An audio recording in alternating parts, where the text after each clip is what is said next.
with only 26 years old, already owns 7 doors and has replaced her income with passive income and is now doing real estate investing full time. Meet Hamie Passos. Hi everyone. Real estate is not a get-rich-quick type of investment strategy, and I don't want people to think that, but it is worth it in the end because not only are you getting investment value, passive income, you're also getting equity. I graduated college in 2020, which was the best time to graduate because there were so many jobs available. Yes, there was no jobs available, exactly. My mom did pass away when I was 16, unfortunately, because of cancer, but she has been my inspiration for everything ever since. So I'm really excited to be here with you, Miss Hamie Passos. I think you are an incredible woman. You're young, you're a hustler, you're dedicated, you're passionate about real estate investing, and I wanted to just have a chat with you and learn more about your story, because I think that a lot of women can learn from you. And you can inspire and motivate a lot of women out here to do what you're doing. So where did it all start? Right now, where are you at with your real estate investing? So right now I do currently own 7 doors, and I've recently been able to quit my job and focus full-time on real estate investing. Before I kind of used that as a passive, right? I was working, but then I was investing, and now after, I think it took me 5 years, I've been able to fully just focus on this now and quit my 9 to 5 and inspire other women to do the same. So. I love that. Yeah, so I like that you said it took you 5 years, because yes, real estate is a long game. You were patient, you stuck it out, and now you did what a lot of people aspire to do, which is quit their job, their 9 to 5, and do this full time. So that's amazing. Thank you. Props to you. And I'm just looking for like a lot of more women like yourself, right, who have been able to do this full time, who have been killing it in the game, using different investment strategies. So I really just started as a buy and hold investor, right, using my W-2 and everything to buy properties. And now the goal is to just multiply that times 10 that while focusing on inspiring others to do the same. So that's my next goal, and to meet people like you, to be able to create, I guess, how do I say it, like a tribe of people who want to be able to like control their own life, right, and guide their own destiny through hard work. But it does take, real estate is not a get-rich-quick type of investment strategy, and I don't want people to think that, because there are a lot of entrepreneurs that say, oh yeah, it's easy money. It's really not, but it is worth it in the end, because not only are you getting investment value, passive income, you're also getting equity. So it's a very good strategy, which is why I leaned into it so much. I love that. I forgot if I hit record on the camera. What got you interested in real estate in the first place? So I graduated college in 2020, which was the best time to graduate because there were so many jobs available. Yes, there was no jobs available, exactly. Everyone was letting go of their staff, COVID shut everything down. So I basically graduated not knowing what to do, right? I got a 4.0 GPA in college for no reason because it didn't really get me any better jobs. So I looked up how to make money without having a lot of money. And I would really just look up YouTube videos. I would look up podcasts. I would go Google searches. I just wanted to know. And the thing that always came about was real estate investing. So there I got introduced to like Bigger Pockets group. I learned more of YouTube videos as well. And there were so many methods of investing, but one of the things that really stood out to me was that, because everyone started not having much money, right? And then once they invested into it, put hard work, they would gain passive income. So then I found out, okay, you know what? I have some money in my savings right now. Maybe I can start, invest in one property, fix it, and then, you know, I had a boyfriend at the time. Let's say he wants to buy a property. We can move in there, rent it out, and vice versa. So that's really what got me into real estate investing. So as soon as I bought my first property, I was very elated, very happy. No more savings though. I got it, it's fine. I got it with an FHA loan as well, but I did need W-2 income. So I was the only one grinding it out with a 9 to 5 during COVID, working as a real estate assistant for a brokerage. And then my 5 to 9 was working on that house. Once it was renovated, we moved into another house that I had bought at the time. So at that time, I used my work savings to buy another house. It took around a year because with an FHA or a low conventional loan, you need to live in the house for a year. It took a year to renovate. Once I moved to the other one, I rented that one out, the first house out, and I got a little bit of passive income, like I would say like $600 per month, and I'm like, I like this. I'm not doing anything, and I'm getting $600 per month. And then the next investment I bought was a duplex because I can live in one and get another extra income. So I didn't really have to pay mortgage at all. So that's really what got me into real estate investing. So I kept learning about it, diving into it, and I haven't looked back ever since. That's amazing, because 2020 was a challenging time for a lot of people. So especially you just graduated, I'm sure you worked so hard to go through all of this, and then you're stuck here, you don't know what to do. And you turned what was a challenge into an opportunity for growth. And you looked at, yes, right now we're having a challenge with finding jobs and opportunities, but what else can I do? What else can I do to really build wealth? And it's almost like a blessing in disguise. Right. Because it got you to where you are right now. Exactly. At that time, I was working 3 jobs. I had the house, I was working as a real estate assistant, I had a digital marketing business, I did some modeling on the side, so I was grinding it out, which is fine, because I was doing that because I knew the long-term game was this, what I'm doing now, which is I don't have to depend on my 9 to 5 anymore, and now I can really hone in on real estate investing. And as I got more into the industry, I met people like you. I met much more successful people who are not working their 9 to 5, are getting passive income, are owning and buying a bunch of buildings. So I'm like, you know what? I want to be able to do that. And if you really study it, most of the like millionaires now have real estate properties, have development groups. That's how you come from nothing and turn it into something, from all of the research that I've done and the people who have been successful. So that's really why I got into it. I love that. And I like your story because a lot of what I'm hearing is you worked really hard, you learned, you took massive action, and you played the long game. You understood that you went the house hacking route, which is something that a lot of people want to get into, but that does take longer. You have to have patience to buy the property, live in it, then rent it out after you've been in it for a year. And that's why it takes a little bit longer, but it was still an avenue that got you to where you are right now. So you are patient, but you're also willing to put in the work that's required, which is what a lot of people miss in this real estate game. What would you say to you when you started? What's advice now that you know that you would give to yourself when you started this journey? I would just continue to motivate myself to keep going, keep doing research, don't stop learning. Don't stop learning is the main thing, because now that I have more time, I'm learning about faster strategies that you do, which is why, I have you as my mentor, such as the short-term rental game, the flipping game. There's just so many other avenues as well, wholesaling as well, that can get me there a little bit faster and into the income that I'm trying to do. And I wish I learned that as well on top of everything else that I was doing. So I already come in with a little bit more knowledge on other investing strategies. I did focus on the buy and hold, but I should have just re-educated myself a little bit more, dived into a little bit more of those strategies. That's what I would say. Study, study, study. Yeah, which is good. I mean, you were a student and you implement it, which is really important. And now you're discovering there's so many other avenues that you can build wealth a lot quicker. And learning is the key. I'm still learning. I'm never going to know everything. And I think if you get to a point where you feel like you know everything, you've lost the battle. You're in our community, you're learning from us, which I think is great. And we're partners through our real estate and our real estate team. So we're in each other's life. And I think proximity to people is great, because now you can see that it's possible and you can learn and ask questions and continue to grow. And I think you're just like in this little stage, I think you're gonna blow up and just do amazing things, because you have great work ethic, dedication, and you're an amazing girly. So are you. What's it like to be a woman in this industry and trying to do all this and dealing with contractors? Because it's very different, the experience of a man versus a woman and a young woman.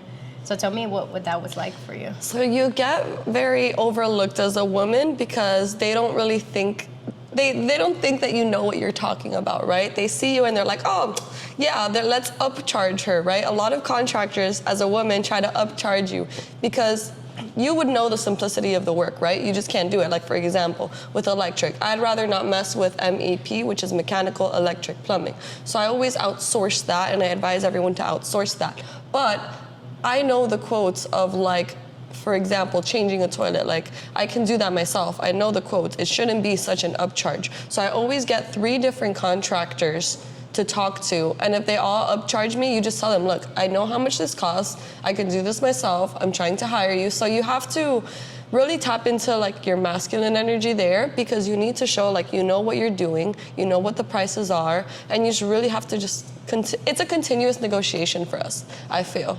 That's what it is. We always have to be able to fight your battles to make sure that you get the most fair and respectful price. A lot of people also overlook you because they think, you know, you're an assistant, when it's actually, no, this is my property. Or even with tenants, like, I feel like a little baby asking for rent, like, at the entrance, like, hi, I'm trying to find your rent. Give me my money, Can please. I have your money? Like, That's not fun. so I feel like that a lot of the time, but you really just have to, like, be strict. Like, you can't be, because with other women, you could be cheery, you could be, but with other men, because there's a lot of men in this industry, it is very male dominated, you do have to be very, like, upfront, firm, strict, because it is your business at the end of the day, and you have to treat your business like it's a business. So you can't be nice around your business. I've made that mistake, and I've lost money making a mistake.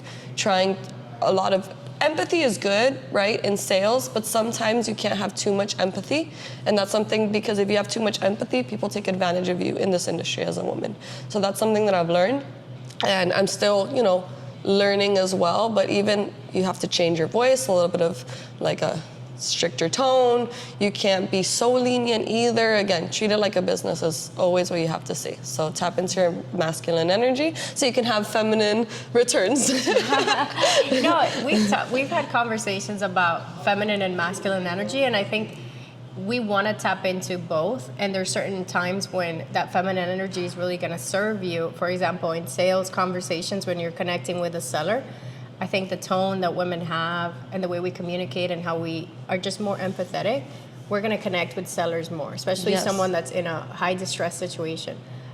So in that moment, the feminine energy is great and it's going to serve you. But when it comes time to dealing with a contractor that's overcharging you, that's not showing up, that's trying to screw you because they think you're a woman, that's when you need to really step it up. And that masculine energy, like you said, that you tapped into, that's what allows you to get stuff done in those moments. That's the only way that you get stuff done. You don't lose money. It's contractors, it's tenants, it's potential, even sellers or buyers. The negotiation stage is when you have to be as firm as possible, but then after that, you can be feminine. But it is a little bit difficult in the reason that you do have to shift a lot into being masculine and being feminine.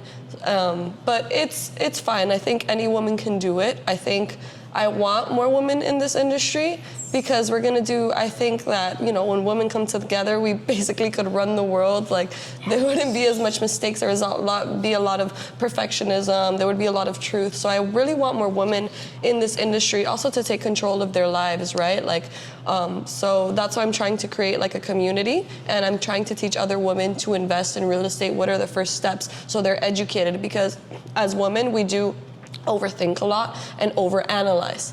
So some of the things that we get into are analysis paralysis, should I do this, doubting yourself. Yeah. And I want to bring a community of women who have done it before, who want to do it and can motivate each other to do it, and to invest and to grow their own portfolio. So the reason that there's more men in this industry, I believe, is because they have a decision and they make it. We overthink a decision, which isn't bad, but it can get us stuck into no action.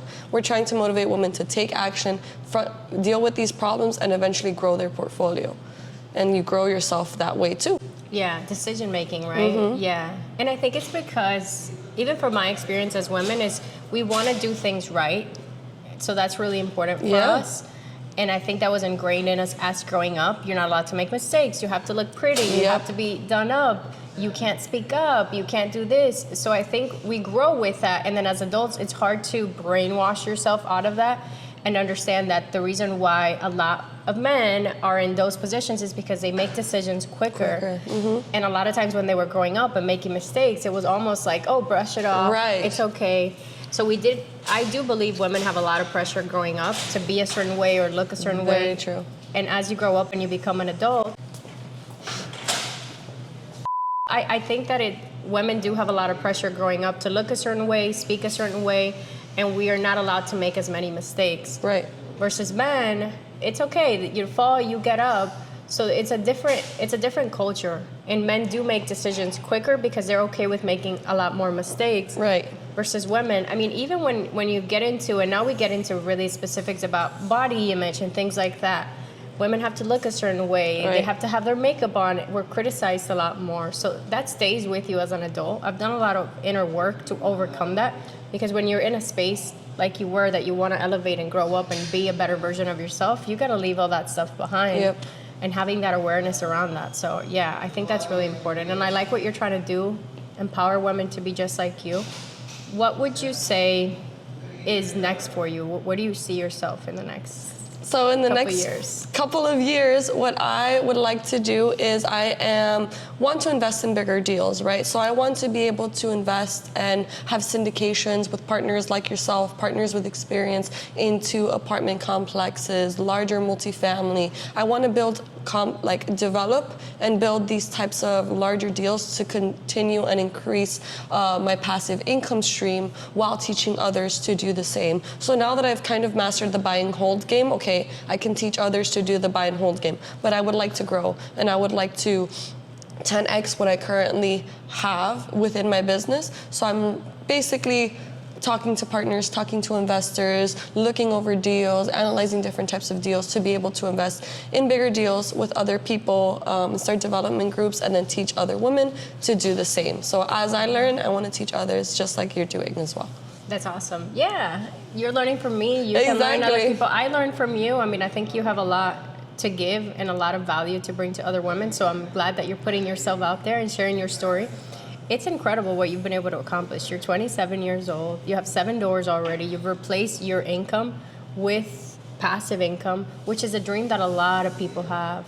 Some people just get stuck in that stage of they don't get started. They don't take the next step.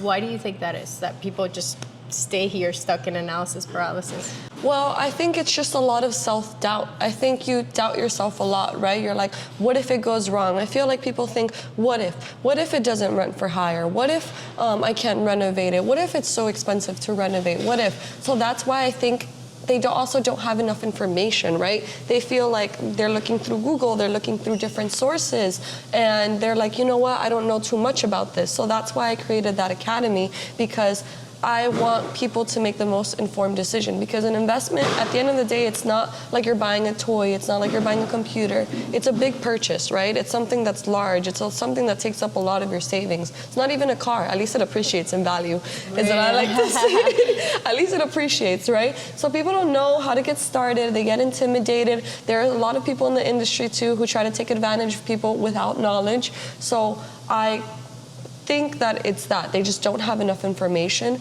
So what I did is besides Google, I talked to people. I talked to realtors, I talked to Kevin. That's how he got me my first deal, because I understood.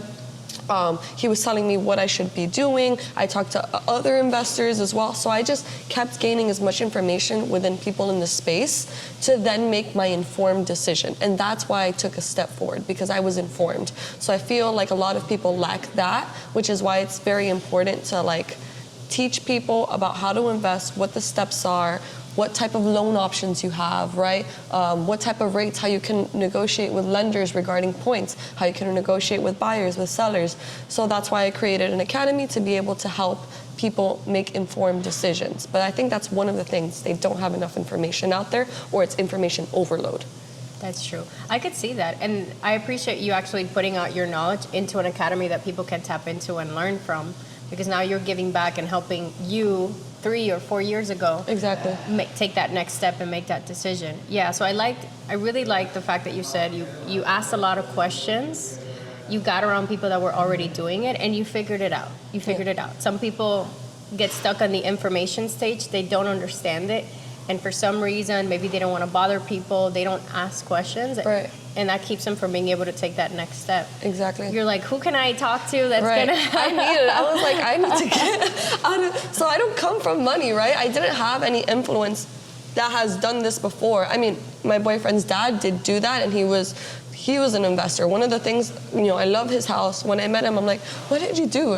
Please tell me. I want to live in this house. I want to have a house like this. And he was like, oh, so when my business is doing bad, he's like cute Brazilian little old man, but he's like, when my business is doing bad, I have these rentals. And I was like, rentals? It's like, okay, I'll look into it. And then I just started asking everyone in the industry, everyone that I knew, agents, on top of like YouTube videos. Sometimes when I would listen to podcasts, these people would put their information down, and I would call those people or DM them, and I'd be like, hey, what did you do? How did you get started? I didn't care, because I needed to get out. I didn't know what to do. I didn't have any information. I didn't have any backup, because at the end of the day, my boyfriend's dad bought everything cash. I could not do that, but I was like, at least these rentals are making you income. So I had to talk to lenders, look at different loan strategies, loan options, and that's how I got all that information. It's just so much research and talking. You can get stuck in reading a book, but if you don't talk to other people or network or learn their experience, you're gonna get stuck reading that. So that's how I got that information. Yeah, you're a go-getter. You're not willing to just stay stuck. You're okay with asking questions and not feeling like you're bothering people, but you're going after your goals. And the reality is that I love when people ask me questions and want to learn from me. I appreciate it so much. So that's another thing that people are like, oh, but what if they don't like me, whatever. Okay, if they ignore you, ask someone else, because I love when people ask me questions too. That's why I came and asked you. You were like, yeah, I do all of this. I do creative. And I'm like, yes, please teach me. I'm writing everything down. You're such a great student too. I see you taking notes. Yes, because I need to remember. I need to study. And then you're happy to teach. A lot of the people that I asked, Kevin, happy to teach. He has other things to deal with, but he was like, you know what? This is what you should do, right? They would take the time because they want to motivate people. People who are actually doing good, they're not selfish, they're selfless. They want other people to do good. Like, we can share. There's a lot of like value in the US, there's a lot of money, it's a good economy. We can share that, we can build businesses, we can help each other and support each other. So don't be scared because you think that person might judge you or whatever. Like, no, they'll probably help you. And if you don't, you move on to the next person. There's so many people in the industry doing well. So that's kind of how I perceived it when I started as well. Absolutely, I love that. I know through real estate investing, there's good times and bad times and lessons. Nothing is 100% perfect all the time. And I think that also derails a lot of people in their experience because they have one setback and then they're done. This isn't for me, or they have one tenant that misses a payment, or they have to do one eviction. And I know you shared with me some of your tenant nightmare stories that you had to deal with. But it's good because it's made you better. Right. So tell me, what's one story that stuck with you? What's one lesson that you learned that really, really helped you grow? But you were in the moment, you were like, oh my God. Oh my this gosh. is horrible. So this recently happened on one of my properties in North Fort Myers, right? So I'm currently I just had an eviction basically. And what had happened was one of my tenants goes up to a neighbor and he says, oh yeah, I'm hiding a fugitive. Yeah, and the neighbor calls me, the neighbor calls the cops, neighbor calls me and says, oh, your tenant said that he's hiding a fugitive, but I need you to hurry because the cops are on their way right now. And then the tenant, one of the other tenants, goes and then hides the fugitive when the cops are coming, right? And the cops came, it was a person who escaped from jail. Right, so they were hiding a fugitive who escaped from jail. So there was like a SWAT team, FBI, helicopters looking for him around my property, whatever. And they found him, thank God, because I didn't want him coming back. But they ended up taking one of my tenants to jail. Turns out these tenants, unfortunately, drug addicts, doing crazy stuff in my apartment. I didn't even know.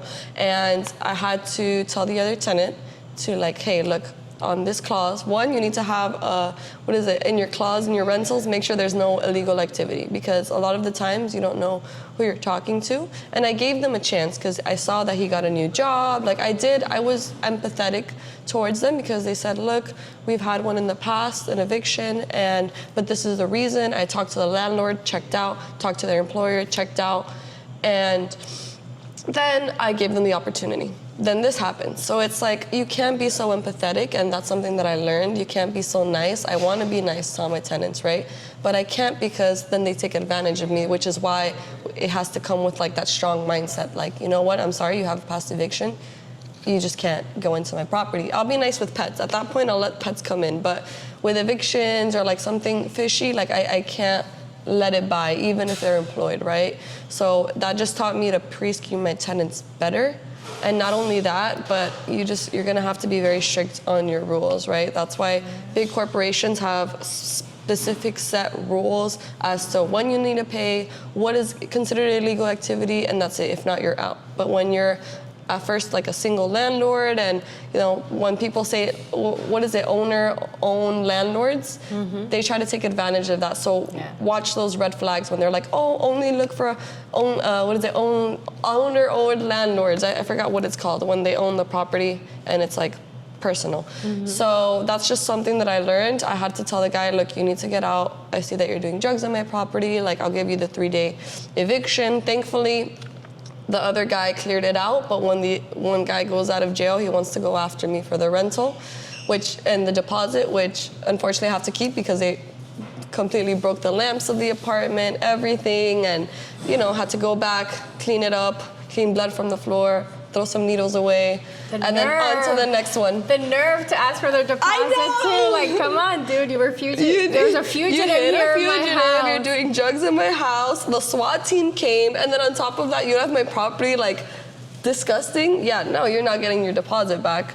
But again, that's what I get for being nice and empathetic. I'm not trying to be a rude landlord, but people have this misconceptions about that, but it's because of these stories, right? I'm not gonna let that cloud my judgment for the next tenant, but it is going to make my screening criteria a lot stricter, and I'm not going to be as lenient as I used to be. But that's just one of the tenant nightmare stories. One of many. But it's okay. It's fun. It's fun to own properties and to have passive income, but it comes with those challenges. Right.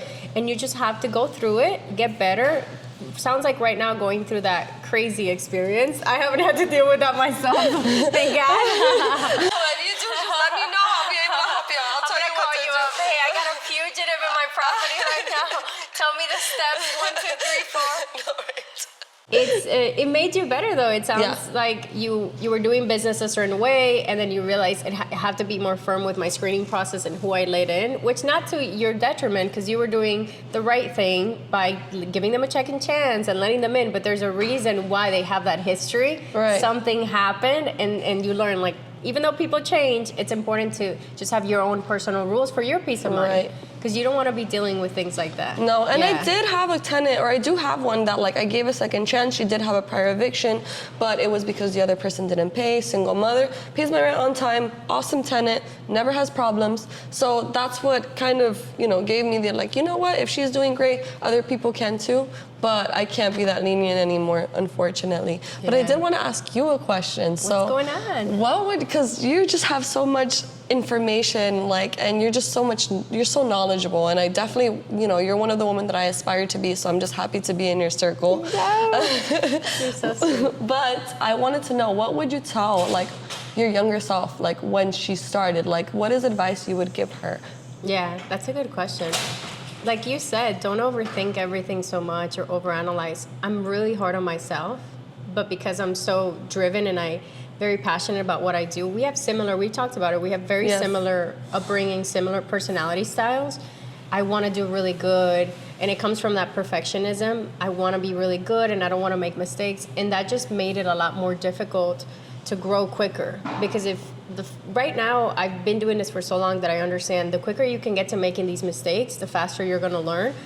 But before, when I would make a mistake, I would get really down on myself, and it took me some time to get myself back up where I could take action again. So it was a slow journey up because I was so hard on myself, versus if I just learned to appreciate where I was in that moment and be okay with making mistakes and just being like, okay, you'll get the next one. I think I would have gotten there quicker, but I am where I am meant to be in this moment. I've also come to accept that you get to your destination when you need to be in that destination, but not being so hard on yourself.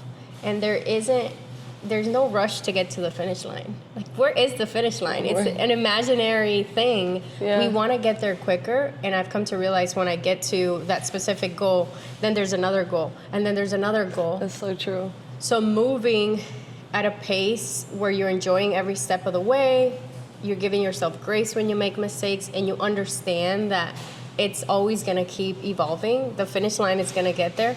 I would have enjoyed the process a lot more because I was really hard on myself all the way there.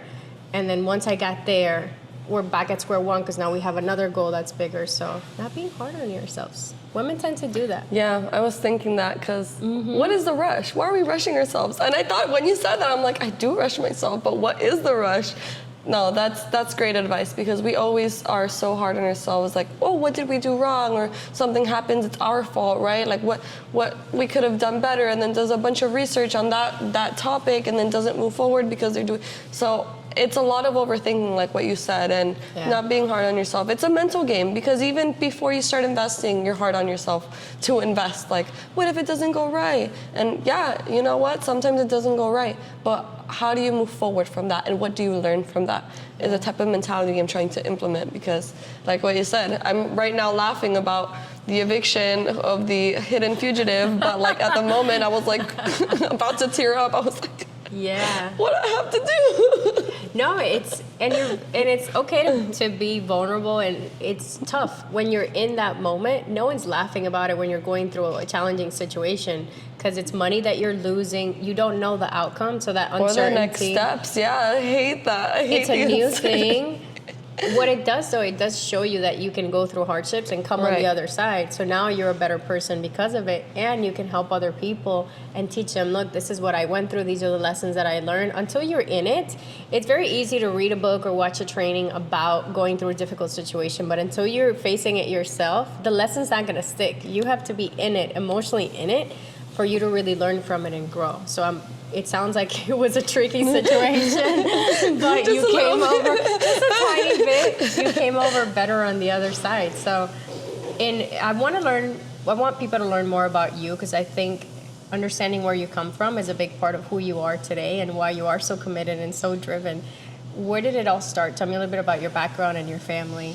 So my family, they were immigrants from Colombia and from Venezuela. So my dad came here first, trying to get a job as a pilot. It didn't work out for him because at that time they had too many pilots. So he came, first as an immigrant. He would do plumbing work, construction work until he can afford a place for my mom to come. Then my mom came from Venezuela, and then she started doing cleaning services. So from the beginning, coming from that immigrant background, you have to do whatever you can to make it here. So that's really what they taught me, because then they had me, and then in Washington, D.C., it was too cold because we come from tropical place. So they moved to Miami. So I'm really born D.C., Miami baby.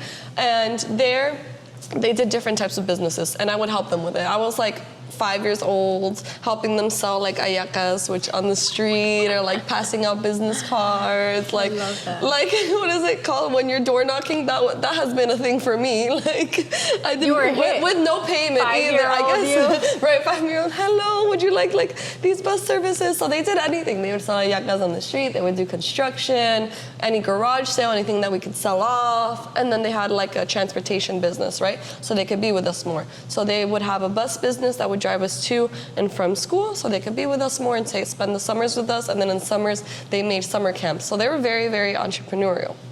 And I love that about them because whatever they did, they got it done. But they worked very hard. So one of the things that, I wanted to do is I want to make money, but I don't want to work as hard, even though I'm working as hard as I can now. But I'm in my 20s, so it's okay. But I don't want to work hard. I'm a lazy hustler, right? I'm doing hustling now so I can be lazy later. But so what I did was I got into learning into real estate. One of the things that my mom told me, my mom did pass away when I was 16, unfortunately, because of cancer, but she has been my inspiration for everything ever since. One of the things she always told me was have your own place. You don't need, so you don't depend on anyone, always have something for you. Have your own thing so you can have your independence. So ever since she passed, it was actually my mission to buy my own place. But I was still looking up how to make money without making money, and buying a place and then real estate investing kind of came together. And that's what I did. So as soon as I graduated college, I already had my savings to buy a place because I was inspired for that. And I bought my first property. And I also got my real estate license because I was like, you know what? At that same time, the same day that I closed on my first property, I was like so tired. I was studying for my real estate exam. So if you see my first picture, it's with your friend. She was my first realtor, Maria. I looked dead. I had to have her filter my face because I was like with a half bun, whatever. And then I took my license and passed the exam the same day. And after that, I've used my own license to buy the properties. And then I use that commission to be able to fund the renovation. So that's what I use. That's kind of the hack that I use, right? How do I renovate? Well, my license helps me fund the renovation or get a discount, so you can negotiate that. But that's how I started buying my first property, and since then, I've just made it a mission to be able to, retire my dad and have my family not worry about money. Because even though they were entrepreneurial, their key core of everything they would worry about is money, and that's what I never want to worry about again, or have my family worry about that. So that's why I work so hard, and I'm trying to be able to build that empire, because at the end of the day, that is something you can hand down to your children, or like your family can use. Like there's so much value in buying real estate. It's crazy. Because let's say, my dad wants to be with me for one day. I have an Airbnb property, that's fine. You can come into my Airbnb property. Or like, I don't know, an emergency happens. You can sell that property that you bought 5 years ago and get the income and then use that for that whatever emergency. So there's just so much value in that. And that's why I'm in love with it now. Oh, that was such a beautiful story. And your mom's passing, that's so hard.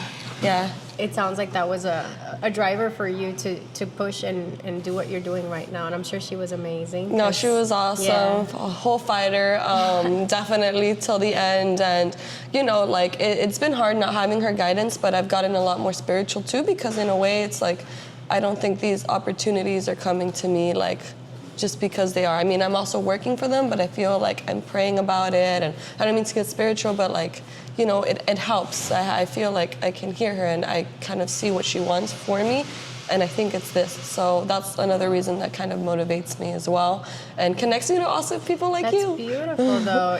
She's your guiding light. She's your inspiration. And I think that's a beautiful thing to have. Get spiritual, girl. Get spiritual if that's...